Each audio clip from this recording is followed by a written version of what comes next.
I came home from triple bypass surgery to find the locks changed on my own house. My son Marcus opened the door just wide enough to block the entrance. His wife Jennifer stood behind him, with her arms crossed. "We've decided it's better this way," Marcus said. "You'll be more comfortable in assisted living." I looked past them into the hallway I'd walked 10,000 times.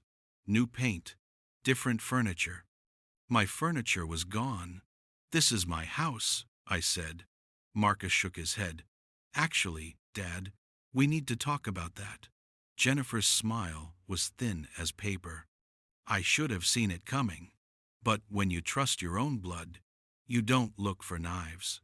Before we continue, please subscribe to the channel and let us know where you're listening in the comments. The drive from the hospital had taken 40 minutes. My chest still burned from where they'd cracked me open. Every breath felt like broken glass. The surgeon said 6 weeks minimum before I could lift anything heavier than a coffee cup. Marcus knew that. He'd been there when Dr. Patterson explained the recovery process. Sat right beside me, taking notes on his phone. "Don't worry, Dad," he'd said. "I'll handle everything while you're laid up." I'd given him my house keys that same day. Power of attorney too. Just temporary. Just until I could manage on my own again. That was 3 weeks ago. 3 weeks, and my entire life had been erased. I stood on my own porch, except it wasn't mine anymore, and tried to understand what was happening.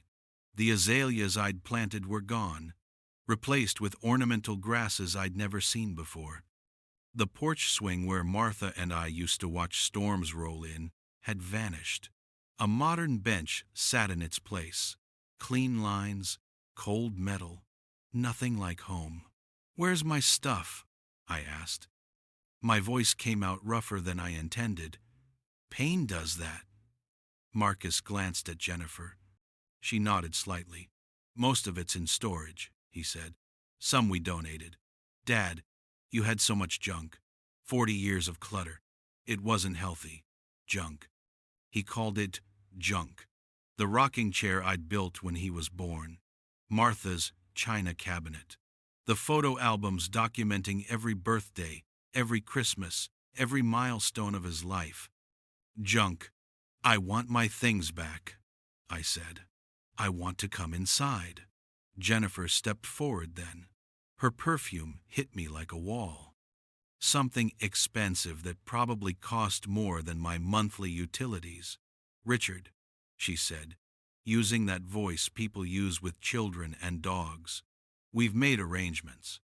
There's a lovely facility in Brandywine. They specialize in cardiac recovery. You'll have round-the-clock care." "I don't need a facility," I said. "I need my house," Marcus sighed. The kind of sigh that says he's the reasonable one, and I'm being difficult. "Dad, we've already moved in. The movers came last week.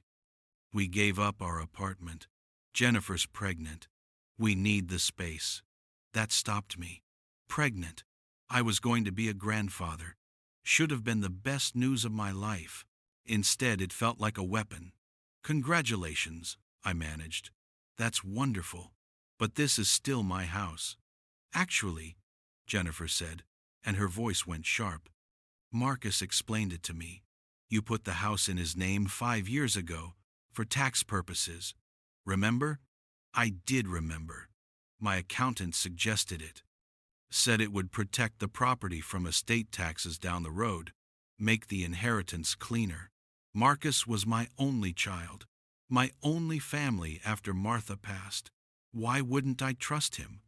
"That was supposed to be after I died," I said. Marcus looked at his shoes. Expensive shoes. Italian leather. I'd bought him his first pair of work boots when he was 16.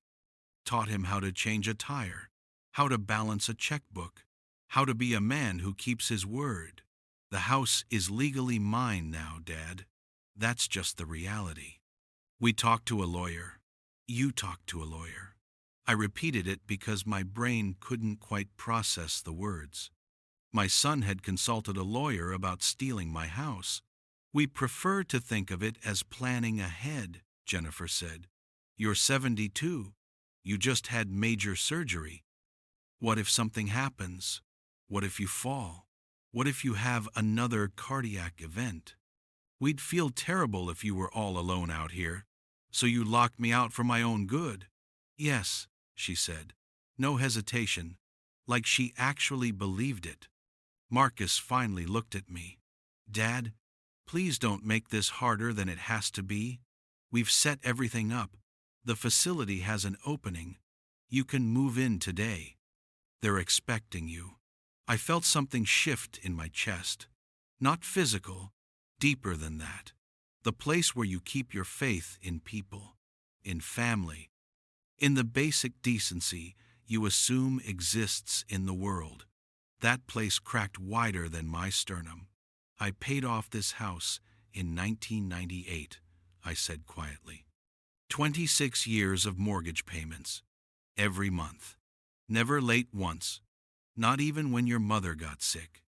Not even when I worked 3 jobs to keep you in private school, because the public school wasn't good enough for Jennifer's standards. That's not fair, Marcus started. Fair? The word came out like gravel. You want to talk about fair? I put $417,000 into your life, son. I kept receipts, every tuition payment, every car, every time you called because your startup needed bridge funding, every time Jennifer wanted a vacation because she was stressed. Fair? Jennifer's face went red.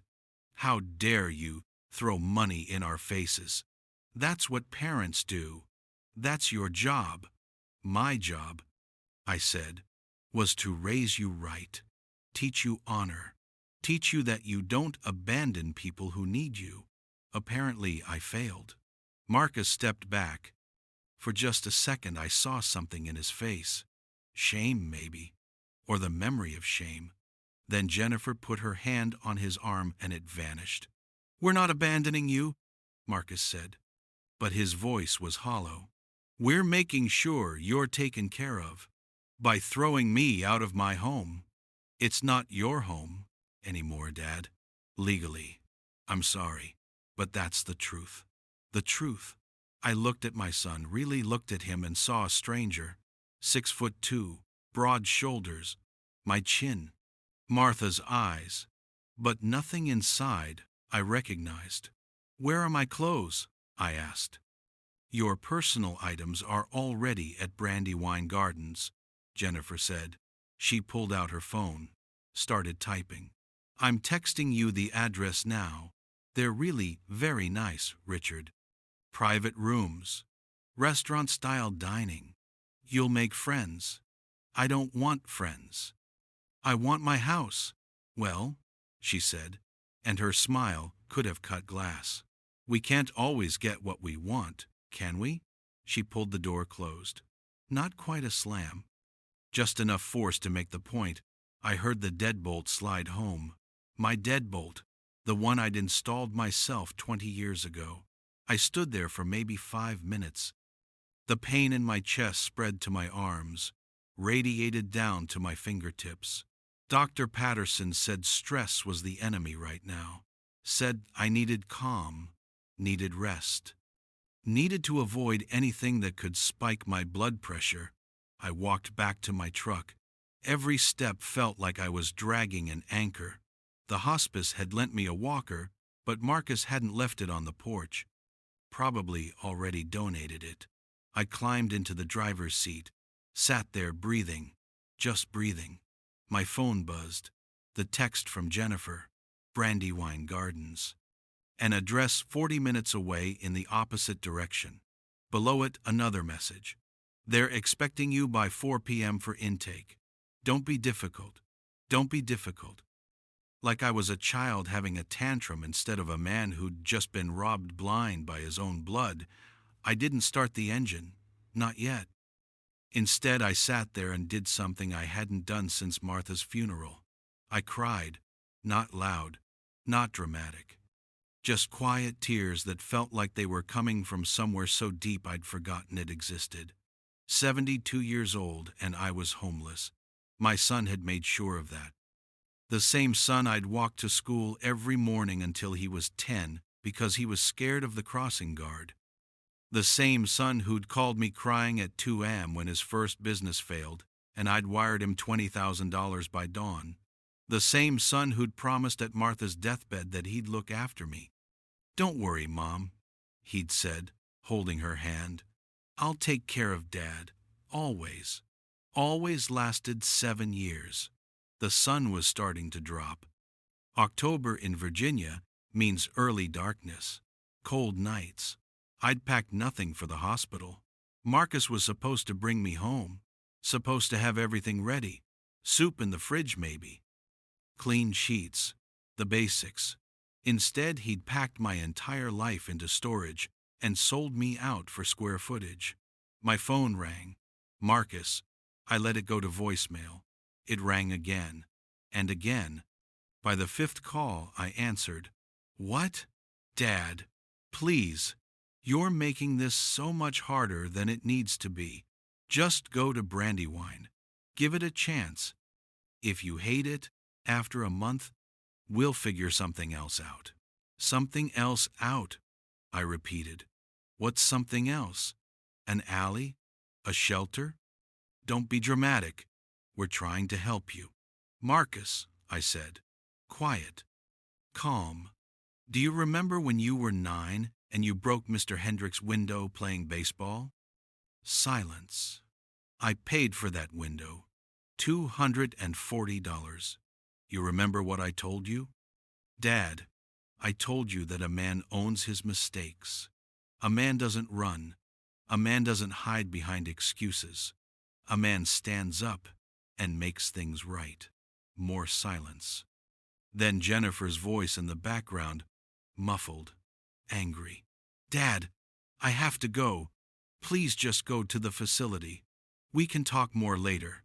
He hung up. I sat there holding the phone. The engine ticked as it cooled. The dashboard clock read 3:47 p.m., 13 minutes to make a 40-minute drive. I wasn't going to make it. And honestly, I didn't care. Instead, I drove to the public storage facility on Route 29, the same one I'd used when Martha and I downsized from the farmhouse to the smaller place in town. The storage place, where all my junk apparently lived now. I pulled up to the gate, punched in my old access code. Invalid. Of course, Marcus had probably rented the unit in his name. I sat there in front of the gate trying to figure out my next move. A truck pulled up behind me, honked. I waved him around, pulled into the parking lot. My chest felt like someone was standing on it. The pill bottle in my pocket rattled. Nitroglycerin. For emergencies. Dr. Patterson said to take it if the pain got bad. I dry swallowed one. Tasted like chalk and defeat. The storage office was closed. Sunday hours ended at noon. Through the window I could see rows of orange doors, hundreds of units. My whole life reduced to one of them, and I couldn't even get inside. A security guard walked past. Young guy, early 20s maybe. He saw me sitting there and knocked on my window. I rolled it down. "You okay, sir?" he asked. "You look pale." "I'm fine," I lied. "Just trying to get into my unit. My son rented it. Marcus Brennan. You know which one?" The guard checked his tablet, shook his head. "Sorry, privacy policy. Can't give out unit numbers. Your son would have to authorize access." "He's my son. It's my stuff." The guard looked uncomfortable. "I get it, sir, but I could lose my job. You'll have to work it out with him." I nodded, rolled up the window. Of course Marcus would have locked me out of my own belongings, probably on Jennifer's advice. Control the assets, control the situation. I'd watched enough legal dramas to know the playbook. Whoever holds the property holds the power. And I held nothing. Nothing but a truck that was 12 years old and a body that felt like it was held together with surgical wire. Because it was. I pulled out of the parking lot, Started driving. No destination. Just movement. The highway stretched out gray and endless. Other cars passed. Families, probably. People heading home to houses they actually owned. I got off at exit 217, drove through the old neighborhood where Marcus grew up, past the elementary school, the baseball diamond, where I'd coached his little league team for 6 years, every Saturday morning, every practice, every game. I'd kept his trophies in the den, wondered if those were in storage now too, or donated, or just thrown away because Jennifer didn't like the aesthetic. The house on Maple Street still stood, the one we'd lived in before Martha got sick, before medical bills forced us to sell and downsize. It looked smaller than I remembered. New owners had painted it blue. Martha would have hated that. She'd wanted yellow. Sunshine yellow, she'd called it. I'd spent 2 weekends painting it exactly that color. Marcus must have been 6. He'd helped. Got more paint on himself than the house, but I let him do a whole section of fence anyway. Took me 3 hours to fix it after he went to bed. Worth it to see his pride. "Look what we did, Dad," he'd said. We. Even then he understood family was a team. Or, I thought he did. I kept driving. Past the high school Marcus graduated from, valedictorian, full scholarship to UVA. He'd thanked me in his speech, called me his hero, said everything he'd accomplished was because I'd showed him how to work hard, how to never give up, how to stand for something. The irony tasted like blood. My phone buzzed. Text message. "Jennifer, they're holding your room until 6 p.m. After that, they'll release it. This is your last chance." Last chance. Like she was doing me a favor. Like I should be grateful they'd arranged for me to be warehoused somewhere while they enjoyed my house, my home, the place where I'd carried Martha over the threshold, where Marcus took his first steps, where we'd had 34 Christmases, all gone, packed away, or sold off, or simply erased. I pulled into a gas station, filled the tank, paid cash. Inside the convenience store, I bought coffee, bad coffee, truck stop quality.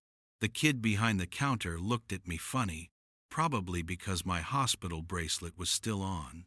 Probably because I looked like death, felt like it too. The nitro had helped, but the pain was still there. Background hum. Reminder that my body had limits even if my anger didn't. I sat in the truck and drank the coffee. Thought about Martha. Thought about what she'd say if she could see this. She'd always warned me about spoiling Marcus. "Don't give him so much he forgets the value of earning it," she'd said. I'd laughed. "He's our son. He'll never forget where he came from." Turns out he forgot just fine. 6 o'clock came and went. My phone rang twice more. "Marcus?" "Jennifer." I didn't answer. Didn't have words for them yet. Needed to think. Needed to plan. Because one thing was becoming very clear in my grief-soaked brain. If I let them win this easily, if I just rolled over and accepted that my son could steal my life and call it love, then Martha had been right to worry. And I'd been a fool for 38 years. I drove to a motel, the kind that charges by the week, the kind with flickering vacancy signs and doors that face the parking lot. $49 a night. I paid for 3. The room smelled like cigarettes and industrial cleaner.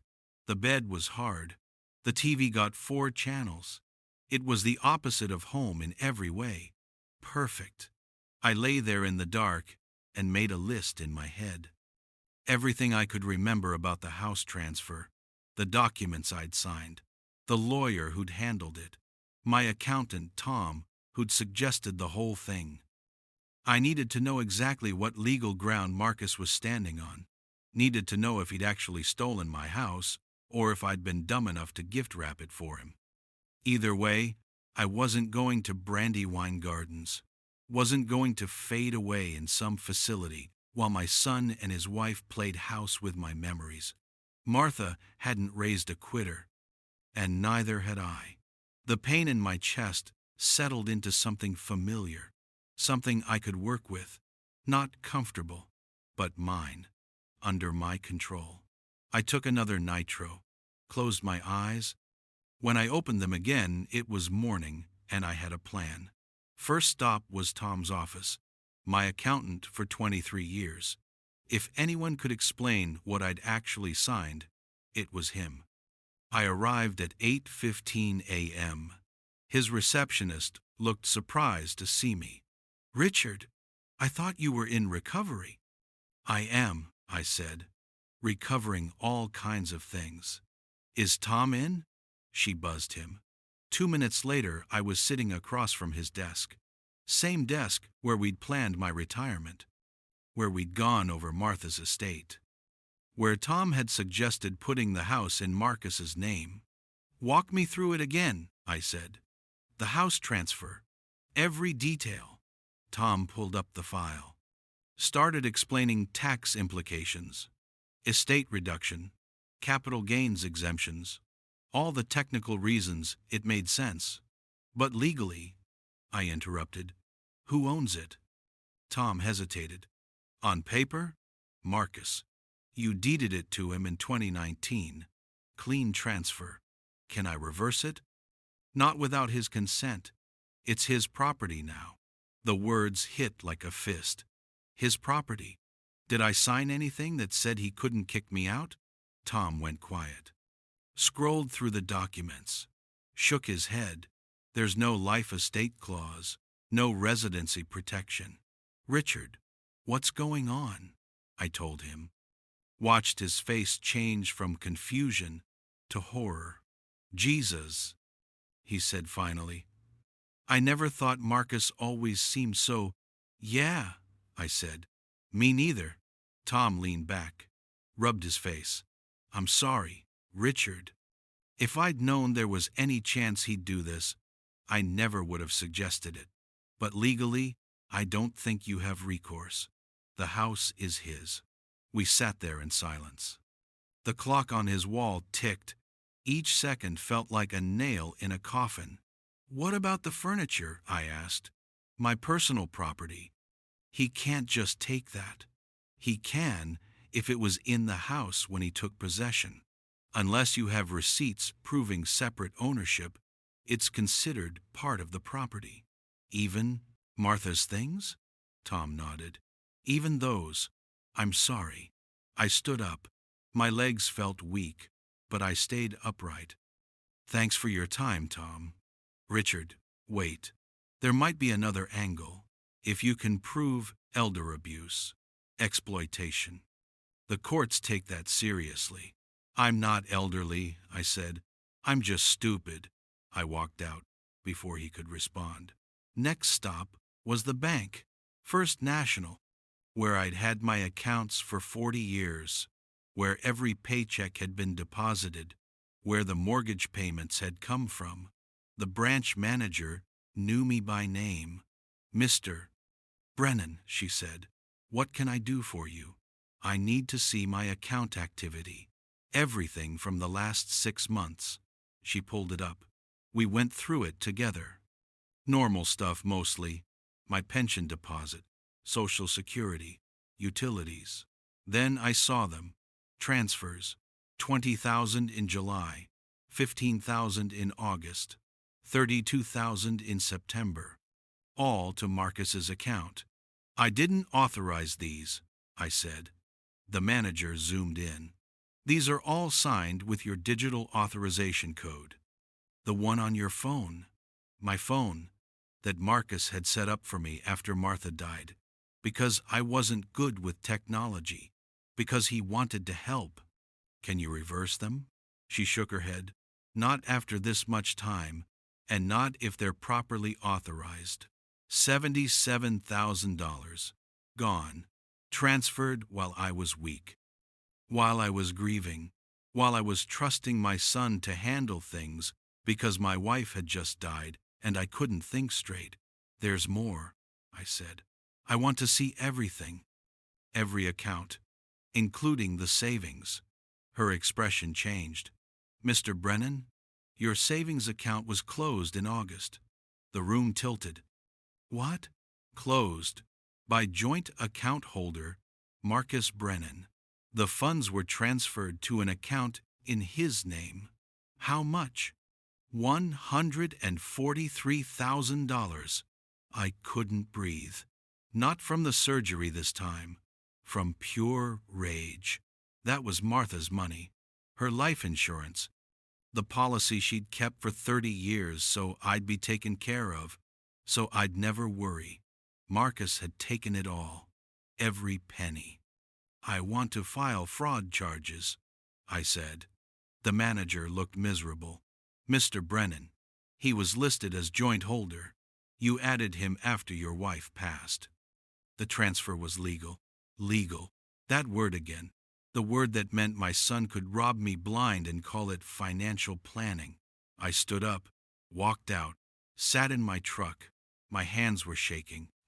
Not from weakness, from fury. $220,000.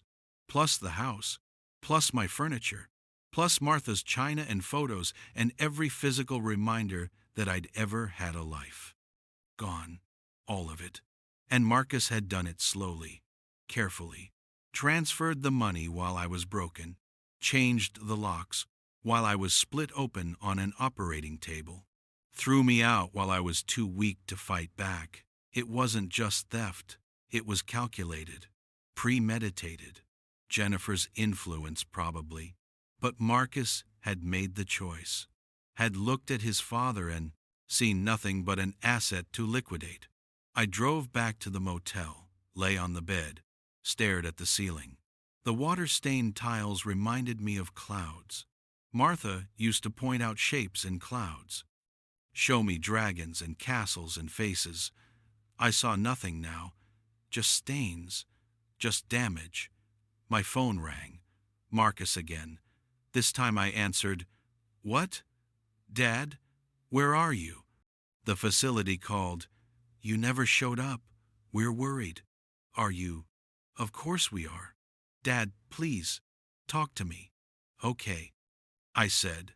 "Let's talk. Let's talk about the $220,000 you stole from my accounts." Silence. Long enough that I thought he'd hung up. Then Jennifer's voice. She must have grabbed the phone. "That money was transferred legally, Richard. Marcus was joint holder. You agreed to that." "I agreed to it, so he could help me pay bills after Martha died, not so he could empty my life savings." "You're being dramatic. We've been supporting you for years." "That money was repayment." "Supporting me? I paid off your credit cards 3 times. I gave you the down payment for your first house. I bailed out your business twice." "What support?" "Emotional support," she said. "We're always there for you. You locked me out of my house while I was in surgery. We made a difficult decision for your own good. If you can't see that, that's your problem." She hung up. I sat there holding the phone. Emotional support. She'd said it with a straight face. Or straight voice, anyway. Like 3 decades of financial sacrifice could be balanced by occasional phone calls and mandatory holiday visits. Like love was measured in words instead of actions. Like I was supposed to be grateful. I spent the next 2 days in that motel room, eating gas station food, taking my medications, letting my body heal enough to think straight. By Wednesday, I could walk without feeling like my chest was going to explode. By Thursday, I could take a full breath. By Friday, I was ready. I drove to the law offices of Catherine Mills, estate attorney. Came highly recommended by Tom. She listened to my story without interrupting. Took notes in a leather portfolio. When I finished, she sat back. "Mr. Brennan, I won't lie to you. Legally, your son is in the clear. The house transfer was legitimate. The account transfers were authorized. Unless we can prove incompetence at the time of signing, which is almost impossible after the fact, you don't have a strong case. So he just gets away with it. In terms of criminal charges, yes. But civil court is different. We can sue for undue influence, for exploitation, make his life very expensive and very public. Discovery alone would expose every financial detail of his life. How much would that cost? 50,000 to start, maybe more depending on how hard he fights. I almost laughed. 50,000. I had maybe 8,000 left to my name. My pension covered the motel and not much else. I can't afford that. Catherine looked at me for a long moment. Mr. Brennan, can I be candid? Please. Sometimes the system fails good people. Sometimes family law is too slow, too expensive, or too narrow to deliver real justice. But that doesn't mean you're helpless. What are you suggesting? I'm suggesting that legal justice is only one kind. Sometimes the court of public opinion is faster and free. She slid a card across the desk. My sister is a reporter, local investigative journalist. She loves stories about elder exploitation, especially when the family is prominent. Marcus isn't prominent. No, but his wife's family is. Jennifer Morrison, before she married, right? Her father is Edmund Morrison. Sits on 3 corporate boards. Big donor to the symphony. Very concerned with reputation. I looked at the card. Amanda Mills, investigative reporter. Channel 7 News. You think she'd be interested? I think she'd be very interested, especially if you have documentation. I thought about the bank statements, the transfer documents, the texts from Jennifer telling me not to be difficult. I have documentation. Catherine smiled. It wasn't a warm smile. It was the smile of someone who'd seen too many people get screwed by fine print. Then maybe we can't get you justice in court, but we can get you something almost as good. What's that? We can make sure everyone knows what they did. I met Amanda Mills at a coffee shop on Tuesday. She was younger than I expected, maybe 40, sharp eyes. Recorder already running when I sat down. Tell me everything, she said. So I did. Showed her the bank statements, the transfer documents, the texts. She took photos of everything. Asked detailed questions. How long had I been planning to let Marcus inherit? Had I understood what I was signing? When exactly had the money transfers started? By the end of 2 hours, she was angry. Professional angry. The kind that produces good journalism. This is going to blow up, she said. You understand that? Once this airs, your son's life changes. His wife's family's reputation takes a hit. There's no putting this back in the box. Good, I said. She studied me. You're sure? Some parents can't handle seeing their kids exposed like this. Even when the kids deserve it. He stopped being my kid when he changed those locks. I said, now he's just a thief who happens to share my DNA. Amanda nodded, started packing up her equipment. We'll run it Thursday, prime time. I'll need you available for follow-up interviews. I'm not going anywhere. She paused at the door. Mr. Brennan, I'm sorry this happened to you. For what it's worth, you're doing the right thing. Was I? I sat there after she left, drank cold coffee, wondered if Martha would approve. Probably not. She'd always believed in handling things privately, keeping family business in the family. But Martha hadn't been stolen from, hadn't been thrown out like garbage, hadn't learned that the son she'd died protecting saw her husband as nothing but a resource to exploit. Sometimes private doesn't work. Sometimes you need sunlight, disinfectant, the kind that only comes from public exposure. The story aired Thursday at 6 p.m. I watched it in my motel room. Amanda had done her homework. She'd interviewed my neighbors, showed the house, talked to Tom off the record. built a timeline of the financial transfers, showed the texts Jennifer had sent. Then she interviewed me. I kept it simple, factual, no crying, no drama. Just a 72-year-old man explaining how his son had systematically stripped him of everything while he was recovering from heart surgery. The anchor's face when they cut back to the studio said it all. Horror, disgust, the kind of reaction you can't fake. My phone started ringing before the segment even ended.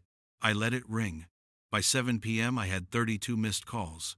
Marcus, Jennifer, numbers I didn't recognize. I listened to one voicemail. Marcus, his voice was shaking. Dad, what did you do? Jennifer's father is threatening to pull funding from the business. Her mother won't return our calls. Our friends are texting asking if it's true. You've destroyed us. How could you do this? How could I? I deleted the message. Put the phone on silent.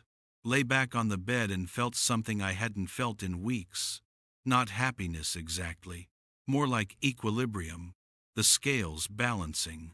Marcus had taken my home, my money, my dignity. Now the world knew what kind of man he was. Fair trade. The next morning brought a surprise. A knock on my motel door. I opened it to find a woman I'd never seen before. Mid-60s, well-dressed, kind eyes. Mr. Brennan? I'm Susan Morrison, Jennifer's mother. I tensed, waited for the accusations. The defense of her daughter. Instead she said, "May I come in? I'd like to talk." I let her in. She sat in the room's single chair, looked around at the stained walls and cheap furniture. "Is this where you've been staying?" "Yes, ma'am." "Jesus," she said softly. Then she looked at me. "Mr. Brennan, I owe you an apology. I had no idea what Jennifer and Marcus had done. If I'd known, I would have stopped it. With respect, Mrs. Morrison, your daughter is an adult. You're not responsible for her choices." "No, but I'm responsible for raising someone who could make those choices. Who could look at her husband's father and see a problem to solve instead of a person to care for." She opened her purse, pulled out an envelope. "This is a check for $100,000. It's not enough to replace what they took, but it's what I can do right now." I stared at the envelope. "I can't accept that." "Yes, you can. Call it restitution. Call it conscience money. Call it whatever helps you sleep at night. But please, take it." "Why?" I asked. "Why would you do this?" Susan looked at her hands. "My mother died in a facility, not because she needed to, because my brother wanted her house, wanted her savings, wanted his inheritance early. I watched her die surrounded by strangers, wondering why her family had abandoned her. I swore I'd never let that happen to anyone else if I could help it." She stood up, placed the envelope on the table. "Your son and my daughter deserve each other, Mr. Brennan. I hope you can find somewhere better than this to heal." She left before I could respond. I picked up the envelope, opened it. The check was real. $100,000. Susan Morrison's personal account. Memo line. Apology. I sat down hard on the bed, stared at it. This wasn't justice. Wasn't my money back. Wasn't my house, or my furniture, or my life before surgery. But it was acknowledgement. It was someone saying, this was wrong. Sometimes that matters more than money. I deposited the check Friday morning, waited for it to clear. By Monday it had. I paid off my motel bill, found a small apartment near the old neighborhood. Nothing fancy. 1 bedroom, clean, quiet. The landlord was an older guy who'd seen the news story. He cut me a break on the deposit. "Nobody should go through what you did," he said. I moved in with nothing. Bought furniture from Goodwill, pots and pans from Target, sheets and towels. Started over from scratch. like I was 25 again instead of 72. It should have been depressing. Somehow it wasn't. There was freedom in simplicity. No memories haunting me, no ghosts, just blank walls and cheap furniture, and the knowledge that everything around me was mine, truly mine. Not in Marcus's name, not vulnerable to Jennifer's plans. Mine. The calls kept coming for 2 weeks. Then they stopped. I heard through the neighborhood grapevine that Marcus and Jennifer had moved, left Virginia entirely, Colorado maybe, or Oregon, somewhere they could start fresh, away from the stairs, away from the whispers at the country club, away from Susan Morrison's cold disappointment. I tried to feel something about that, tried to feel victorious, or sad, or angry, felt nothing. They'd become strangers, people I used to know. Christmas came. I spent it alone. Made a turkey sandwich, watched It's a Wonderful Life, Martha's favorite, cried a little. Not for what I'd lost, for what I'd never actually had. The son I thought I'd raised had never existed, just a fiction I'd believed in because I wanted to, because Martha had wanted to. Because you don't have a child and expect them to grow up into someone who'd abandon you in your weakest moment. But sometimes they do. Sometimes love is one-directional. Sometimes you give everything and get nothing back. That's not a failure of love. It's just reality. The week after New Year's, I got a letter. Handwritten, Colorado postmark. Marcus. I almost threw it away. Instead, I opened it. Read it standing by my apartment window. The letter was 6 pages, single-spaced, tiny handwriting. It started with excuses. Jennifer had pushed him. They'd been stressed about money. They'd panicked about the baby. Then it shifted to accusations. I'd been controlling. I'd made him feel obligated. I'd given him money with strings attached. Finally, it ended with something that might have been an apology. I know I hurt you, Dad. I'm sorry, but you hurt me too. You just never realized it. Maybe we both failed. I read it 3 times, trying to find the son I'd raised somewhere in those words. Found nothing. Just justifications and false equivalencies. I hurt him? By loving him? By sacrificing for him? By believing he was better than he turned out to be? I burned the letter in my kitchen sink, watched the paper curl and blacken, watched 38 years of fatherhood turn to ash. It felt appropriate. When the smoke cleared, I washed the ash down the drain, opened a window, let the cold February air sweep through. Then I sat down and wrote my own letter. Short, simple.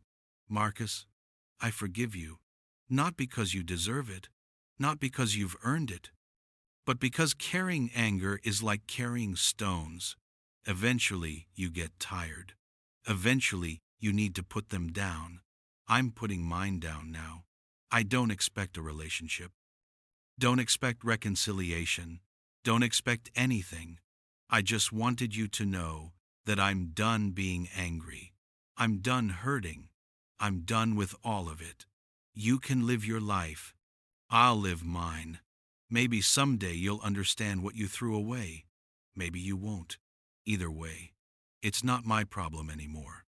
I hope your child grows up to be the person you pretended to be. Goodbye. I sealed it. Mailed it. Never got a response. Didn't need one. Spring came. With it came a letter from Catherine Mills. Not about Marcus. About Martha's estate.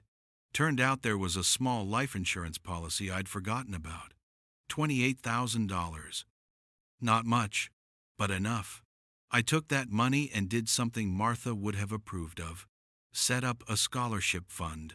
The Martha Brennan Memorial Scholarship. For kids from single-parent homes. Kids who needed help with college. Kids who didn't have trust funds or safety nets or parents who could write checks without blinking. I put the whole $28,000 into it.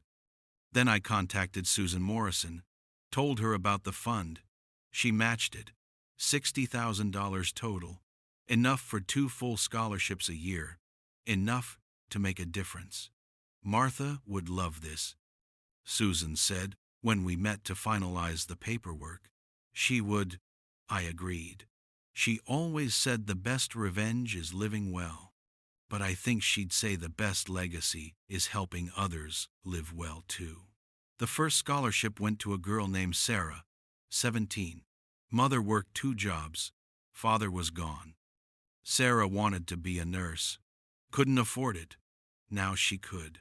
I met her at the awards ceremony. She hugged me, cried, thanked me probably 15 times. "You're changing my life," she said. "No," I told her. "You're changing your own life. I'm just helping you carry the load a little." She smiled. Reminded me of Marcus at that age. Bright, hopeful, full of potential. It hurt for a second. Then it didn't. Because Sarah wasn't Marcus. She was her own person. And maybe she'd turn out different. Maybe she'd remember the help she got. Maybe she'd pay it forward. Or maybe she wouldn't. Either way, I'd done something good. Something that mattered. Something that outlasted my anger. Summer arrived. I started volunteering at a food bank. Nothing major, just stocking shelves. Sorting donations. The kind of simple work that keeps you moving, keeps you useful. I met other volunteers, retired folks mostly, people with stories, people with losses. We didn't talk much about the past, mostly focused on the present, on the work, on the families who came through desperate for help. One guy, Bill, had lost his wife, same year I lost Martha. His kids lived across the country, saw them maybe once a year. We started getting coffee after shifts, talking, not about anything profound, just life, sports, weather. The kind of surface conversation that becomes friendship without you noticing. "You seem lighter," Bill said one day, "than when you started." "I am," I said. "Anger's heavy." Finally put it down. "How'd you manage that?" I thought about it. Realized forgiveness isn't about them. It's about you. Letting go isn't saying what they did was okay. It's saying you're not going to let it destroy you. Bill nodded. "My daughter stole $50,000 from me before Mom died. Forged my signature. Haven't spoken to her in 4 years. You've forgiven her?" "Working on it," he said. "Some days are better than others. That's all you can do. Work on it."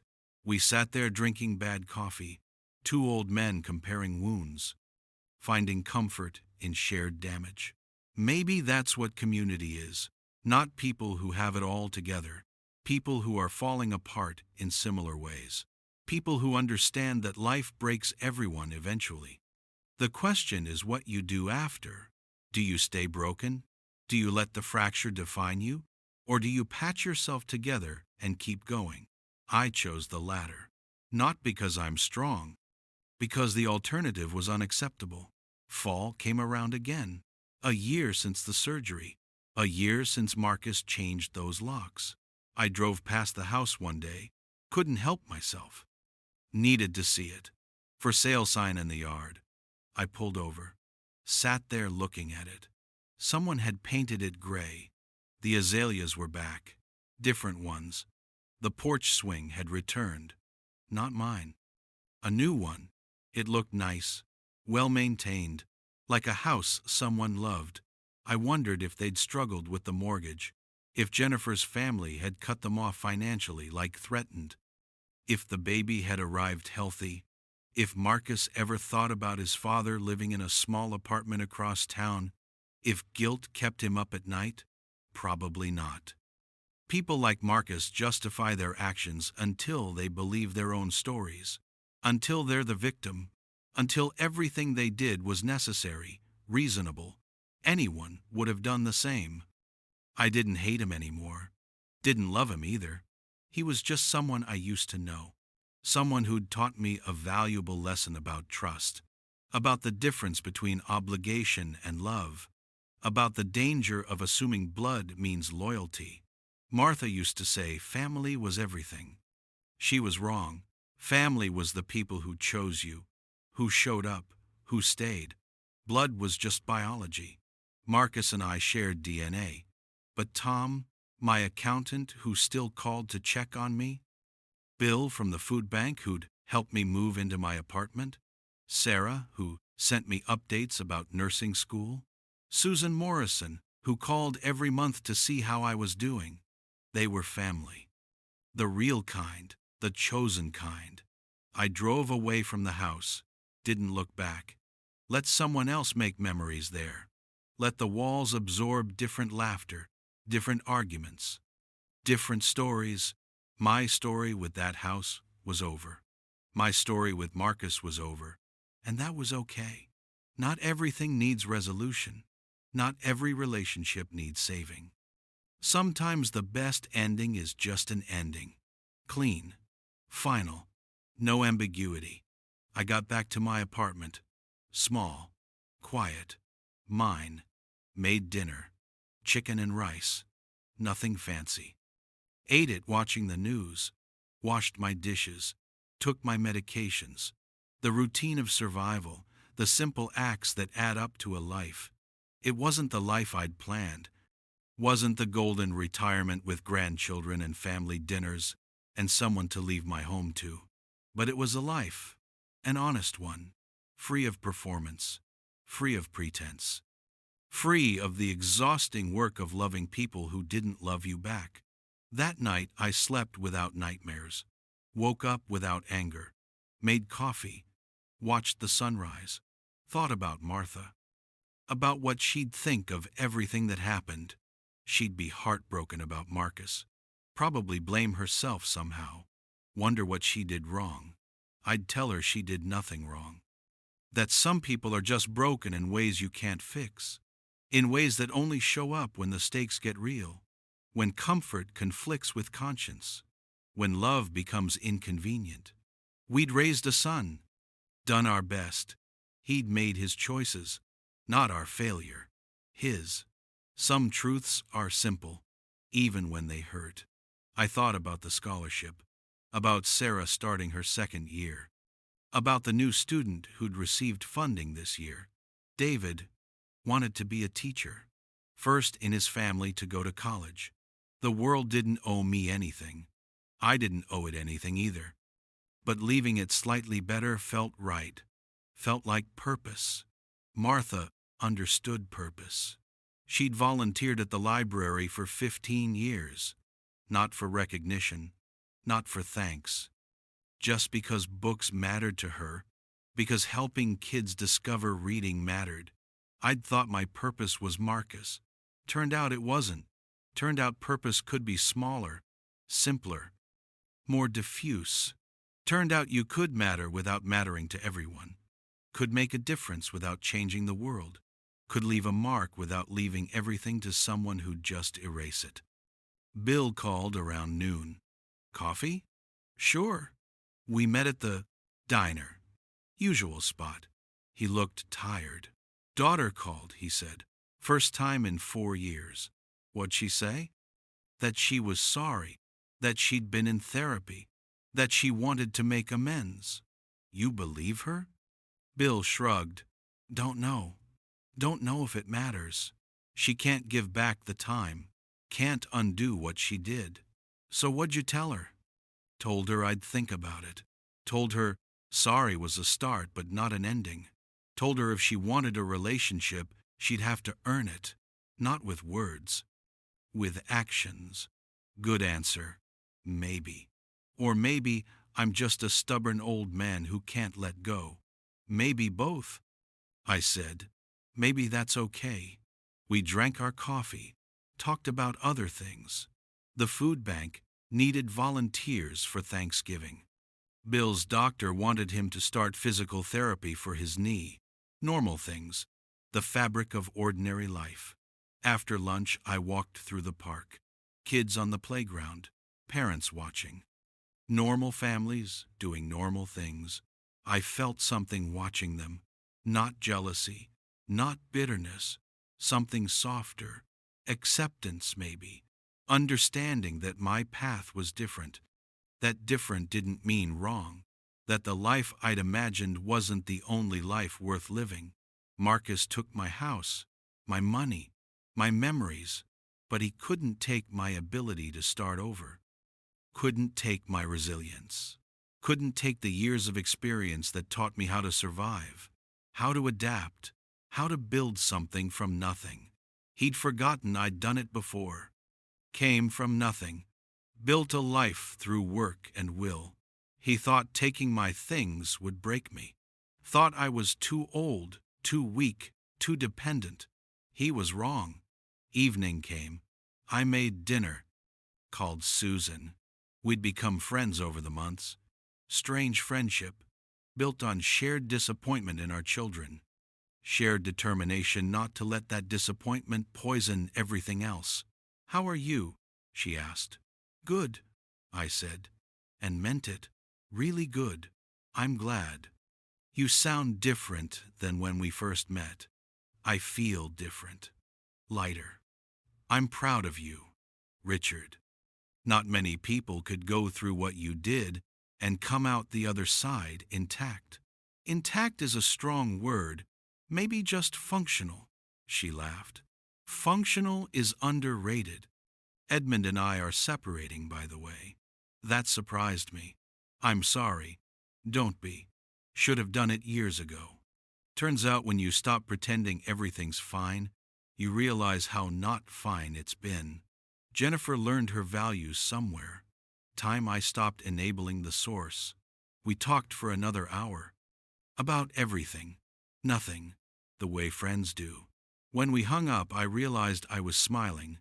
Real smile. Not performed, not forced. Just genuine contentment. The apartment was quiet. Small. But it felt like home. More than the house ever had after Martha died. That house had been full of ghosts. This place was full of possibility. Of future instead of past. I thought about forgiveness again. Really thought about it. I'd told Marcus I forgave him. Meant it at the time. But forgiveness isn't a single act. It's a process. A choice you make over and over. Every time the anger tries to resurface. Every time the hurt flares up. Every time you remember what was taken. You choose to let it go. Again and again and again. Until one day you realize you're not choosing anymore. You've just let go. Permanently. Completely. That's where I was now. Finally. Blessedly. Free. I poured a glass of whiskey. Martha's favorite brand. I'd bought a bottle months ago. Couldn't bring myself to open it. Tonight felt right. I opened it, poured 2 fingers, raised the glass to the empty room. To you, Martha. To the life we had. To the son we thought we raised. And to the life I'm building now. Without him. Without regret. Without looking back. I drank. It burned. Tasted like memory and goodbye. Like release. I poured another. This time, the toast was different. To Marcus. May you learn something before it's too late. May your child teach you what I couldn't. May you wake up one day and understand what you threw away. And may you live with that knowledge without the comfort of forgiveness. Because you'll never ask for it. And even if you did, some things can't be forgiven. Some betrayals are too fundamental. Too complete. You didn't just take my house, son. You took the person I thought you were. That's not something I can give back. The words hung in the air, then faded. I finished the whiskey, washed the glass, put the bottle away. Tomorrow I'd volunteer at the food bank. Maybe call Bill. Maybe work on the scholarship applications for next year. The routine of a life. Not the life I'd planned, but a life nonetheless. An honest one. A free one. Built on my terms. Owned by me. Really owned. Not on paper. Not legally. But actually. Fully. Completely. Marcus changed the locks. So when I recovered, I built a new door. A better one he'd never have the keys to. One protected not by lawyers or documents or blood relation, but by boundaries, by self-respect, by the hard-earned knowledge that love without reciprocity is just performance. And I was done performing, done pretending, done with all of it. I was free, finally, truly, and that was worth more than any house, any amount of money, any relationship built on obligation instead of choice. I turned off the lights, went to bed, slept soundly, dreamlessly, the sleep of someone who'd fought a war and survived. Not won, survived. Sometimes that's enough. Sometimes survival is victory. Sometimes just making it to the other side intact or functional is the only prize that matters. I'd survived, and tomorrow I'd do it again, and the day after, and the day after that, until survival became living, until living became thriving, until the pain of betrayal was just a scar. Not gone, never gone, but healed, closed. Part of my history, but not my present, not my future. Just a thing that happened once to a man who refused to let it be the last thing, who chose to keep going, keep building, keep loving the right people, the right way. That was my revenge, not destruction, creation, not his downfall, my rise. From the ashes of a stolen life, something new, something mine, something he could never take, because it existed beyond his reach, beyond his understanding, beyond his capacity to destroy. I won. Not the way I'd expected, not the way I'd wanted, but completely, absolutely, forever. If you like this story, please like it, subscribe to the channel, and share your impressions in the comments. To listen to more stories, click on the window on the right. Thank you for being with us.